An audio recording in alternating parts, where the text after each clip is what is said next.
I think pound for pound, or kilogram for kilogram, I think culturally Americans place more emphasis on the family than we do in Britain.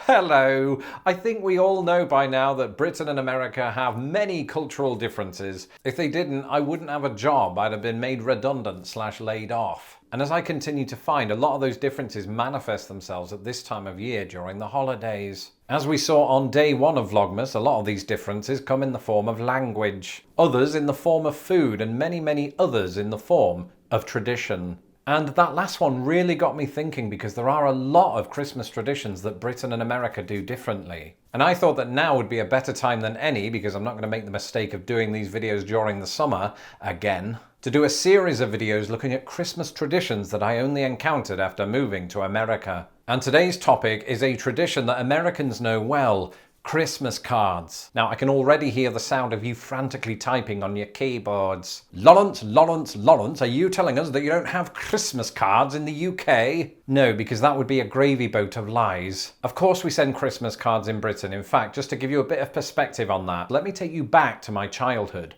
Not literally, that could create a paradox. See, when I was a kid, I was just generally a better human, and I used to enjoy actually sending Christmas cards to friends and family members. I was the kid who wrote out long detailed messages and then accidentally smudged ink all over the card. Although that was usually to Aunt Barbara, and it was intentional. And, you know, the card would look something like this: a wintry scene by the fire, or a snowflake, or a heavily bejeweled cat. And sometimes you'd get the hilariously rude one about the two baubles and the undersized Christmas tree.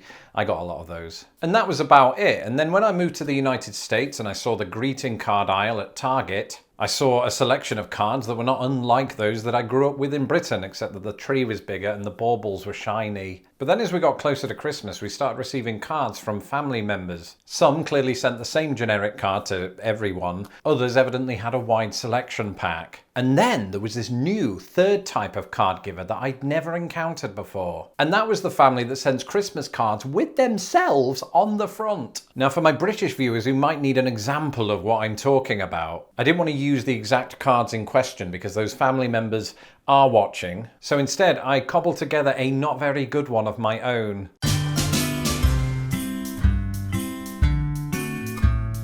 Now, it is normally expected that these types of cards feature the children that these parents brought into the world. But we don't have any kids, so we stuck the cat on the front, much against his wishes. The other thing to say is that I've noticed whenever I receive these cards, they look way more professional than what I just showed you. And that might explain my initial reaction to them. Bear in mind, we just don't have this practice in Britain. I thought that they were the weird ones in the family, that nobody else in the US does this kind of thing, it's just them. And that because they clearly spent some money on doing this and that they put themselves front and center on the card, they must be a little bit snooty. Remember, they are watching. Now don't worry, all of that cultural confusion was laid to rest when they came to the family gathering later on, and I realized my first impressions were right on the money in this case, but that's not always the case with people that send these kinds of cards. No, all joking aside, Christmas cards, no matter the form they take, are good, right? They're good to receive. They're good to receive. Nowadays, I wouldn't have that same strong opinion toward those types of cards. It was just a bit of a culture shock at the time. Now, I couldn't find too much information on when America started doing this practice, but one thing that I can say that I think helps this practice make sense, I think pound for pound, or kilogram for kilogram, I think culturally Americans place more emphasis on the family than we do in Britain. It's not that we don't value families in Britain, it's just we don't hug. And I think that these sort of hyper family oriented activities that you see in the United States are a product of that, right? That's why you always have these mass family gatherings for Christmas, for Thanksgiving, for homecoming, for baby showers. And as regards these types of cards, I think that's indicative of sort of family pride. Specifically in kids. You know, I've just noticed that among many families there's this sort of big pride and a big push to have kids be successful. And I'm not a parent, so I don't have a feeling either way on this, it's just an observation. Whereas in Britain, obviously most parents do want their kids to succeed, but it's usually without the ticker parade.